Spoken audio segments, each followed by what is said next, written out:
नमस्कार, मैं शिवानी। बिहारी न्यूज़ में आपका स्वागत है। आज है 14 जून, दिन शनिवार, और आज हम विश्व रक्तदान दिवस मना रहे हैं। और एक ऐसा दिन जो हमें याद दिलाता है कि रक्तदान एक जीवन बचाने वाला सरल और महान कार्य है। आइए हम न सिर्फ स्वयं रक्तदान करें बल्कि दूसरों को भी इसके लिए प्रेरित करें। तो एक छोटी सी पहल किसी के जीवन की सबसे बड़ी उम्मीद बन सकती है। और अब खबरों की ओर बढ़ने से पहले डालते हैं एक नज़र आज के टॉप हेडलाइंस पर।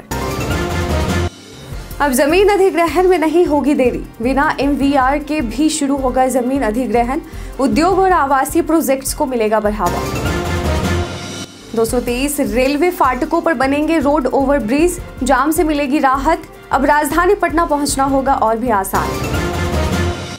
सुशांत सिंह राजपूत की आज 5वीं पुण्यतिथि, एक अधूरी कहानी जो आज भी दिलों में जिंदा है। सुशांत की यादों में आज भी डूबा पूरा बिहार। आंगनवाड़ी में अब हर बच्चे को मिलेगा सुधा दूध, हर मंगलवार गुरुवार मिलेगा सुधा का दूध। दूध न मिले तो 181 पर करें कॉल। श्रावणी मेला के लिए रेलवे तैयार, कांवरियों को मिलेगी हर सुविधा। सुल्तानगंज स्टेशन पर DRM का निरीक्षण। भीषण हादसे के बाद DGCA सख्त, बोइंग 787 की हर उड़ान से पहले कड़ी जांच। 15 जून से लागू होंगे नए नियम। विमान हादसे में जान गंवाने वाले को टीम इंडिया ने दी श्रद्धांजलि। टीम इंडिया ने भी जताया दुख। काली पट्टी पहनकर इंग्लैंड के मैदान पर उतरी टीम इंडिया। तो ये थी आज की टॉप हेडलाइंस। अब नजर डालते हैं उन 25 बड़ी खबरों पर जो आपके लिए जानना है जरूर। MECL में 108 पदों पर भर्ती के लिए आवेदन आज से शुरू। Mineral exploration and consultancy limited ने 108 पदों पर भर्ती के लिए अधिसूचना जारी की है। आवेदन प्रक्रिया 14 जून यानी आज से शुरू है और इच्छुक उम्मीदवार MECL की आधिकारिक वेबसाइट www.mecl.co.in पर जाकर आवेदन कर सकते हैं। विभिन्न पदों के लिए शैक्षणिक योग्यता graduation, CA, ICWA, BSc, BCom या संबंधित क्षेत्र में ITI मांगी गई है। अधिकतम आयु सीमा 30 वर्ष है। हालांकि आरक्षित वर्गों को नियमानुसार छूट दी जाएगी। सैलरी 19,600 से 49,300 रुपये प्रति माह तक है। चयन प्रक्रिया में रिटन टेस्ट, डॉक्यूमेंट वेरिफिकेशन और स्किल या ट्रेड टेस्ट शामिल है। आवेदन शुल्क सामान्य वर्ग के लिए 500 रुपये है, जबकि आरक्षित वर्ग के लिए निःशुल्क है। जमीन रजिस्ट्री के न्यूनतम निबंधन मूल्य को लेकर आई अहम जानकारी। राज्य सरकार ने जमीन अधिग्रहण की प्रक्रिया में देरी रोकने के लिए बड़ा कदम उठाया है। राजस्व एवं भूमि सुधार विभाग के अपर मुख्य सचिव दीपक कुमार सिंह ने सभी जिलाधिकारियों और प्रमंडलीय आयुक्तों को पत्र भेजकर कहा है कि MVR के नए निर्धारण की प्रतीक्षा किए बिना ही जमीन अधिग्रहण की कार्रवाई शुरू की जाए। इसके लिए अधिकारियों को विशेष शक्तियों का इस्तेमाल करने का निर्देश दिया गया है। यह सुविधा खासतौर पर औद्योगिक क्षेत्र, आधारभूत संरचना और बड़े आवासीय प्रोजेक्ट्स के लिए लागू होगी। पत्र में यह भी कहा गया है कि अधिग्रहण करते समय जमीन के बाजार मूल्य को आधार बनाया जाए ताकि काम में देरी न हो। बच्चों के लिए सुधा दूध योजना। समाज कल्याण विभाग ने स्वस्थ बच्चे उज्जवल भविष्य अभियान के तहत आंगनबाड़ी केंद्रों पर बच्चों को सुधा दूध पिलाने की पहल शुरू की है। हर मंगलवार और गुरुवार को बच्चों को 100 मिलीग्राम दूध, जो कि सुधा दूध पाउडर से बना होगा, निःशुल्क दिया जाएगा। अभिभावकों से अनुरोध है कि वे अपने बच्चों को नियमित रूप से आंगनबाड़ी केंद्र पर लाएं। यदि दूध उपलब्ध न हो तो 181 हेल्पलाइन नंबर पर कॉल कर शिकायत दर्ज कर सकते हैं। यह योजना बच्चों के पोषण और स्वास्थ्य सुधार के लिए जनहित में जारी की गई है। मानवता की ओर एक कदम के तहत आज रक्तदान शिविर का आयोजन। विश्व रक्तदाता दिवस के अवसर पर आज पटना स्थित IAS भवन में मानवता की ओर एक कदम के तहत रक्तदान शिविर के 5वें संस्करण का आयोजन किया गया है। इसका उद्घाटन बिहार के मुख्य सचिव श्री अमृत लाल मीणा करेंगे और मुख्य अतिथियों में पुलिस महानिदेशक श्री विनय कुमार एवं प्रधान मुख्य वन संरक्षक श्री प्रभात कुमार गुप्ता शामिल होंगे। कार्यक्रम की अध्यक्षता पूर्व मुख्य सचिव श्री VS दुबे करेंगे। मुख्य सचिव ने अधिकारियों से स्वेच्छा से रक्तदान करने की अपील करते हुए कहा कि रक्तदान एक महान कार्य है जिससे किसी की जान बचाई जा सकती है। इस शिविर का आयोजन IAS, IPS और IFS ऑफिसर्स एसोसिएशन एवं उनकी वाइब्स एसोसिएशनों द्वारा किया गया है। कार्यक्रम में मां ब्लड सेंटर एवं मां वैष्णो देवी सेवा समिति ने सहयोग प्रदान किया है। विश्व प्रसिद्ध श्रावणी मेले को लेकर DRM ने लिया जायजा। श्रावणी मेला को लेकर तैयारियों का जायजा लेने के लिए मालदा मंडल के DRM मनीष कुमार गुप्ता ने सुल्तानगंज रेलवे स्टेशन का निरीक्षण किया। उन्होंने स्टेशन परिसर में यात्री सुविधाओं की समीक्षा की और सभी कार्य समय पर पूरा करने के निर्देश दिए। उन्होंने बताया कि कांवड़ियों को बेहतर सुविधा देने के लिए रेलवे पूरी तरह तैयार है। स्टेशन पर यात्री शेड का निर्माण, स्वच्छ शौचालय और शुद्ध पेयजल की व्यवस्था की जा रही है। साथ ही सुल्तानगंज से देवघर के लिए नई ट्रेन सेवा भी शुरू की जाएगी। श्रद्धालुओं की सुविधा के लिए रेलवे विशेष सतर्कता बरतेगा और हर संभव सहयोग देगा। सुशांत सिंह राजपूत की आज 5वीं पुण्यतिथि। सुशांत सिंह राजपूत ने मात्र 34 वर्ष की उम्र में 14 जून यानी आज ही 2020 को इस दुनिया को अलविदा कह दिया था। उन्होंने अपने करियर की शुरुआत टेलीविजन से की थी, जहां किस देश में है मेरा दिल और पवित्र रिश्ता जैसे धारावाहिकों से उन्हें पहचान मिली। बाद में उन्होंने काय पोछे, पीके, MS Dhoni, the untold story जैसी फिल्मों में बेहतरीन अभिनय से दर्शकों का दिल जीता। आज उनकी 5वीं पुण्यतिथि है और उनका जाना अब भी एक रहस्य बना हुआ है। परिवार और प्रशंसक आज भी न्याय की मांग कर रहे हैं और उन्हें नम आंखों से याद कर रहे हैं। कैमरा कितनी दूर से पकड़ लेता है आपकी स्पीड। सड़कों पर लगे ट्रैफिक कैमरे अब इतनी एडवांस तकनीक से लैस होते हैं कि ये दूर से ही गाड़ियों के स्पीड पकड़ लेते हैं। आमतौर पर ये कैमरे 300 से 500 मीटर की दूरी से ही यह पता लगा लेते हैं कि आपकी गाड़ी कितनी तेज चल रही है। कुछ हाईटेक कैमरे तो 1 किलोमीटर दूर से भी गाड़ी की रफ्तार माप सकते हैं। इन कैमरों में रडार सेंसर और ANPR automatic number plate recognition तकनीक होती है, जो आपकी नंबर प्लेट स्कैन कर लेती है और स्पीड लिमिट से ज़्यादा रफ्तार होने पर चालान सीधे मोबाइल पर भेज देती है और इसलिए अब ट्रैफिक पुलिस से बचना मुश्किल है। रजिस्ट्री दफ्तरों में अब रिकॉर्ड से नहीं होगी छेड़छाड़। बिहार सरकार ने रजिस्ट्री दफ्तरों की सुरक्षा बढ़ाने के लिए नया आदेश जारी किया है। अब सभी 140 निबंधन कार्यालयों में CCTV कैमरे लगाए जा रहे हैं, जिनमें से 88 में काम पूरा हो चुका है और 75 में कैमरे चालू हो गए हैं। जमीन से जुड़े अहम दस्तावेजों की चोरी और सेंधमारी रोकने के लिए सुबह और रात की 2 पालियों में निजी सुरक्षा गार्ड तैनात किए जाएंगे। जिला कार्यालयों में 5 और अवर कार्यालयों में 3 गार्ड रहेंगे। साथ ही आग से बचाव के लिए फायर ऑडिट और अग्निशामक यंत्र भी लगाए जाएंगे। इससे पारदर्शिता और सुरक्षा दोनों सुनिश्चित होगी। 223 रेलवे फाटकों पर बनेंगे रोड ओवरब्रिज। बिहार सरकार की पहल पर रेल मंत्रालय ने राज्य के 223 रेलवे फाटकों की जगह रोड ओवरब्रिज बनाने की मंजूरी दे दी है। इससे बिहार के किसी भी कोने से राजधानी पटना अधिकतम 3.5 घंटे में पहुंचने का रास्ता आसान होगा। बैठक में यह भी तय हुआ है कि पहले चरण में 12 ROB की DPR को स्वीकृति मिल गई है, जबकि 48 और DPR तैयार है और 112 पर काम जारी है। मार्च से मई तक अभियान चलाकर कुल 223 रेलवे क्रॉसिंग पर NOC दे दी गई है। पथ निर्माण मंत्री नितिन नवीन ने इसे ऐतिहासिक उपलब्धि बताया और कहा कि इससे जाम से राहत मिलेगी और यातायात तेज और सुरक्षित होगा। तारामंडल परिसर में बनेगा एक नया एस्ट्रो पार्क। पटना के तारामंडल परिसर में एक नया एस्ट्रो पार्क बनाया जाएगा, जहां बच्चे ग्रह, नक्षत्र, ब्रह्मांड और साइंस की रोचक दुनिया को मॉडल और इंटरैक्टिव प्रदर्शनी के जरिए समझ सकेंगे। और इस पार्क में साइंस को सरल और खेल खेल में सिखाने के लिए कई मजेदार मॉड्यूल लगाए जाएंगे। इसका उद्देश्य बच्चों से विज्ञान के प्रति रुचि बढ़ाना है। इसके साथ ही मोबाइल साइंस बस की शुरुआत भी की जा रही है, जो गाँव-गाँव जाकर बच्चों को विज्ञान की जानकारी देगी। खास बात यह है कि इस बस या एस्ट्रो पार्क में कोई टिकट नहीं लगेगा, जिससे सभी बच्चे आसानी से इसका लाभ ले सकेंगे। महिला अंडर 19 T20 ट्रॉफी का समापन, टीम B ने जीता खिताब। खेलेगी बेटी तो बढ़ेगी बेटी के संकल्प को साकार करते हुए बिहार क्रिकेट एसोसिएशन द्वारा आयोजित महिला अंडर 19 T20 ट्रॉफी का समापन पटना के मोइन उल हक स्टेडियम में बीते दिन हुआ। फाइनल मुकाबले में टीम B ने शानदार प्रदर्शन करते हुए टीम E को 43 रनों से हराकर खिताब अपने नाम किया। टीम B ने पहले बल्लेबाजी करते हुए 162 रन बनाए और फिर सधी हुई गेंदबाजी से टीम E को 125 रन पर रोक दिया। टूर्नामेंट में खिलाड़ियों ने शानदार खेल भावना और अनुशासन दिखाया।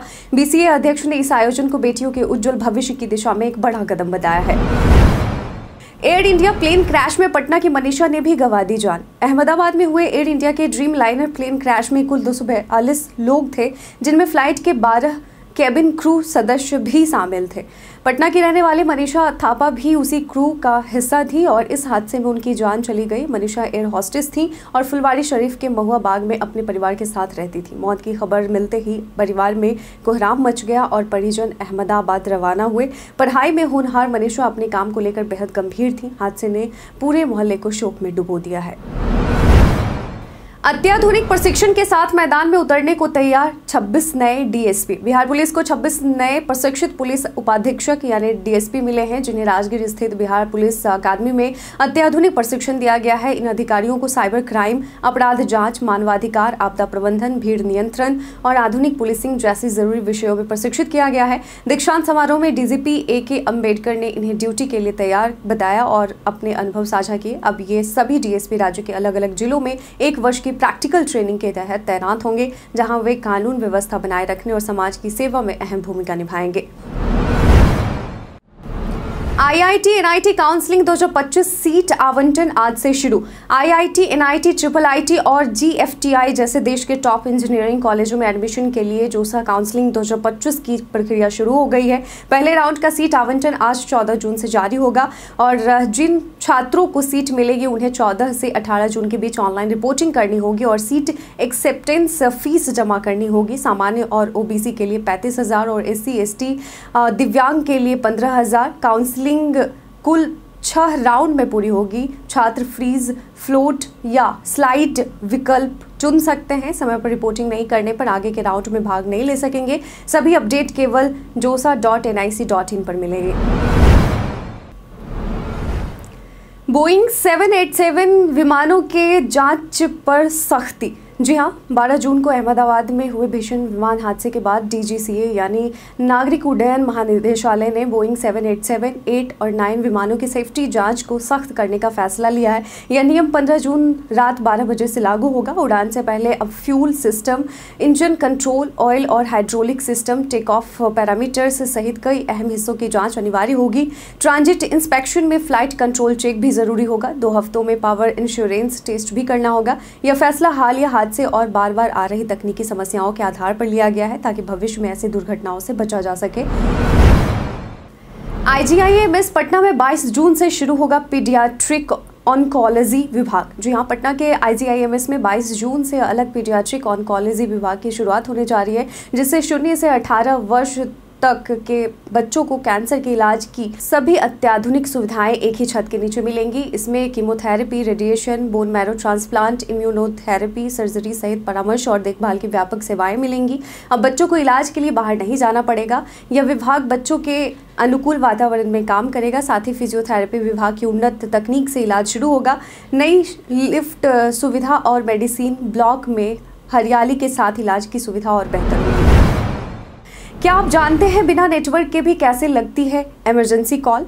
जब मोबाइल में नो सर्विस लिखा आता है तब भी आप इमरजेंसी नंबर जैसे 112 या 100 पर कॉल कर सकते हैं। ऐसा इसलिए होता है क्योंकि मोबाइल का इमरजेंसी मोड एक्टिव हो जाता है और यह मोड आपके फ़ोन को आसपास मौजूद किसी भी मोबाइल नेटवर्क टावर, चाहे वो आपकी कंपनी का ना हो, उससे जुड़ने की अनुमति देता है। इसे network roaming for emergency calls कहा जाता है। इस सिस्टम से जियो का नेटवर्क ना होने पर भी एयरटेल या VI के टावर से इमरजेंसी कॉल की जा सकती है, लेकिन ये सुविधा सिर्फ कॉल के लिए होती है, इंटरनेट के लिए नहीं। और यहाँ तक कि बिना सिम कार्ड के भी इमरजेंसी कॉल की जा सकती है अगर कोई नेटवर्क टावर आसपास मौजूद हो। मौसम विभाग ने प्रचंड गर्मी को लेकर जारी किया अलर्ट। अगले 48 घंटे बिहार वासियों के लिए बेहद चुनौतीपूर्ण साबित हो सकते हैं, क्योंकि पटना मौसम विज्ञान केंद्र ने पूरे राज्य में भीषण गर्मी को लेकर अलर्ट जारी किया है। 14 और 15 जून को तापमान में कोई खास बदलाव नहीं होगा और मौसम बेहद गर्म और उमस भरा रहेगा। लोगों को सलाह दी गई है कि दोपहर में बाहर न निकलें और यात्रा के दौरान पूरा शरीर ढक के चलें। गर्मी से राहत की फिलहाल कोई उम्मीद नहीं दिख रही है, क्योंकि मानसून की गति धीमी है। 16 जून के बाद तापमान में गिरावट और बारिश की संभावना जताई गई है, जिससे कुछ राहत मिल सकती है। प्रमाण पत्रों में हुआ फर्जीवाड़ा तो पटना यूनिवर्सिटी आपका नामांकन करेगा रद्द। पटना विश्वविद्यालय में BA, BSc, BCom और वोकेशनल कोर्स में नामांकन की प्रक्रिया शुरू हो गई। विश्वविद्यालय ने सभी कॉलेजों को निर्देश दिया है कि छात्रों से शपथ पत्र लिया जाए और उनका नामांकन 3 महीने तक अस्थायी यानी औपबंधिक रहेगा। और इस दौरान यदि किसी छात्र के द्वारा जमा किए गए प्रमाण पत्रों की जाँच में गड़बड़ी या फर्जीवाड़ा पाया गया तो कॉलेज प्रशासन उसका नामांकन रद्द कर सकता है। इसके साथ ही अभिभावकों से भी शपथ पत्र लिया जाएगा कि यदि छात्र भविष्य में किसी अनुशासनहीन या आपराधिक गतिविधि में शामिल पाया गया तो कॉलेज उसे निष्कासित करने का अधिकार रखता है।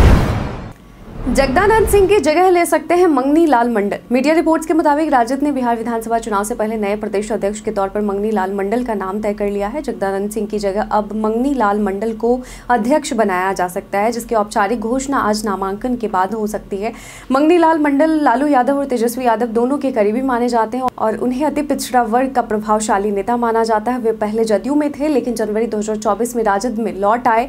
मंडल पूर्व लोकसभा और राज्यसभा सांसद रह चुके हैं और बिहार सरकार में मंत्री भी रह चुके हैं। उनका चयन आगामी चुनावों को ध्यान में रखते हुए किया गया है।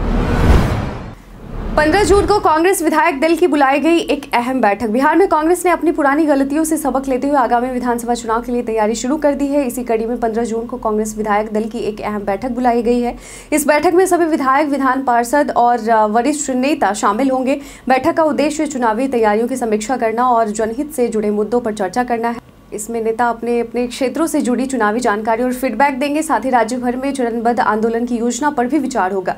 बैठक में महागठबंधन के संदर्भ में मजबूत सीटों की सूची भी तैयार की जाएगी।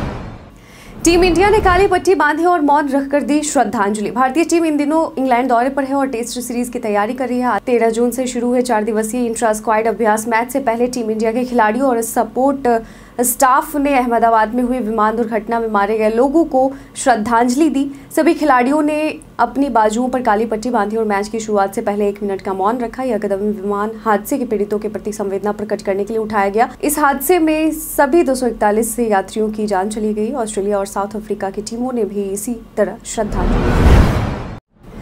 भारत के इतिहास में आज की तारीख कई कारणों से है दर्ज। नॉर्वे में महिलाओं को मतदान करने का अधिकार 1907 में मिला। सिखों के छठे गुरु हरगोविंद सिंह का जन्म 1595 में हुआ। आदित्य बिड़ला समूह के भारतीय उद्योगपति और अध्यक्ष कुमार मंगलम बिड़ला का जन्म 1967 में हुआ। प्रसिद्ध भारतीय भौतिक विज्ञान के वैज्ञानिक कार्यमानिवकम श्रीनिवास कृष्णन का निधन 14 जून 1961 को हुआ था। काल्पनिक और गैर कथा के भारतीय लेखक मनोहर माल गोनकर का निधन 2010 में हुआ। रुद्रवीणा वादक असद अली खान का निधन 2011 में हुआ और आज ही के दिन विश्व रक्तदान दिवस के तौर पर मनाया जाता है। गिरावट के दौर में शेयर बाजार, सेंसेक्स 573 अंक लुढ़का। कारोबारी सप्ताह के आखिरी दिन शेयर बाजार एक बार फिर गिरावट के साथ बंद हुआ। बीएसई सेंसेक्स 573.38 अंक यानी 0.70% की गिरावट के साथ 81,118.60 पर बंद हुआ, जबकि एनएसई निफ्टी 169.60 अंक यानी 0.68% टूटकर 24,718.60 पर बंद हुआ। दिन के दौरान सेंसेक्स एक समय 80,354.59 तक भी गिर गया था। इस गिरावट में अडानी पोर्ट्स का शेयर 2.61% टूट गया। इसके अलावा आईटीसी, इंडसइंड बैंक, एसबीआई और एचडीएफसी बैंक जैसे बड़े शेयरों में भी 1% से ज़्यादा की गिरावट रही। बाजार में लगातार कमजोरी दिख रही है, जिससे निवेशकों की चिंता बढ़ रही है और मुनाफा वसूली का असर साफ नजर आ रहा है। आईआईटी बॉम्बे करेगा सीबीएसई स्कूली बच्चों के लिए बिजनेस प्रतियोगिता आयोजित। आईआईटी बॉम्बे की उद्यमिता सेल ने यूरेका जूनियर 2025 की घोषणा की है, जो एशिया की सबसे बड़ी स्कूली बिजनेस मॉडल प्रतियोगिता है। इसमें सीबीएसई मान्यता प्राप्त स्कूलों के कक्षा 6 से 12 तक के छात्र भाग ले सकते हैं। इसका उद्देश्य छात्रों में उद्यमिता की सोच विकसित करना और उन्हें नवाचार के जरिए वास्तविक समस्याओं का व्यावसायिक समाधान ढूंढने के लिए प्रेरित करना है। प्रतियोगिता पूरी तरह ऑनलाइन होगी और ग्रैंड फिनाले आईआईटी बॉम्बे में आयोजित किया जाएगा। पंजीकरण के लिए कोई शुल्क नहीं है। छात्र 15 जुलाई तक www.esel.in या यूरेका जूनियर पर आवेदन कर सकते हैं। सफल पंजीकरण के बाद लॉगिन क्रेडेंशियल ईमेल पर भेजे जाएंगे। साथ हम आपसे प्रतिदिन 5 ऐसे जरूरी सवाल पूछते हैं जो कि बीपीएससी, बिहार पुलिस दारोगा समेत कई प्रतियोगी परीक्षाओं में काम आएंगे। सवाल इतिहास, बिहार स्पेशल, करंट अफेयर्स होते हैं। पूछे गए 5 सवाल में आपने कितना सही उत्तर दिया है, यह हमें कमेंट सेक्शन में लिखकर जरूर बताइएगा। आज का पहला सवाल है, बिहार के प्रथम मुख्यमंत्री कौन थे? Option A doctor Anugrah Narayan Sinha, option B doctor Shrikrishna Sinha, option C Satyendra Narayan Singh, option D Karpoori Thakur. इसका सही उत्तर है option B doctor Shrikrishna Sinha. आज का दूसरा सवाल है, आनंद स्तूप कहाँ स्थित है? Option A Patna, option B Bhagalpur, option C Sarnath, option D Vaishali. इसका सही उत्तर है ऑप्शन डी वैशाली।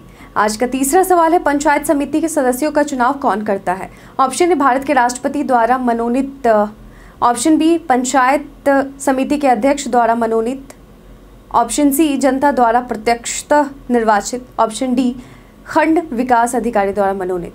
इसका सही उत्तर है ऑप्शन सी लोगों द्वारा सीधे निर्वाचित। आज का चौथा सवाल है, आईसीसी महिला T20 वर्ल्ड कप के 9वें संस्करण की मेजबानी कौन सा देश कर रहा है? Option A Australia, option B UAE, option C England, option D Bharat. इसका सही उत्तर है ऑप्शन बी यूएई। आज का 5वां और आखिरी सवाल है, ड्रैगन ड्रोन क्या है जो हाल ही में रूस यूक्रेन युद्ध में चर्चा में आए हैं? ऑप्शन ए थर्माइट सशस्त्र drone, option B combat drone, option C surveillance drone, option D reconnaissance drone. इसका सही उत्तर है ऑप्शन ए थर्माइट सशस्त्र ड्रोन। तो बीते दिन हमारे द्वारा पूछे गए सवाल का आप लोगों में से बहुत लोगों ने अपना जवाब में कमेंट सेक्शन में लिख कर दिया था। जिन्होंने पूछे गए सवाल का जवाब दिया उनके नाम है नौशाद रजा, संजीव कुमार, नरेंद्र कुमार, विजय घायल, राजीव कुमार, नेहा कुमारी, अनवर करीम खान, उमेश कुमार, रंजीत मिश्रा, ओम प्रकाश, रवि मोहन, सोनू, राम बालक मिश्रा, संजीत कुमार, दीपक कुमार और अमित कुमार। और इसी के साथ बढ़ते हैं आज के सवाल की ओर। आज का सवाल है कि क्या आपने कभी रक्तदान किया है? यदि नहीं तो क्या आप आज रक्तदान करने का विचार कर रहे हैं?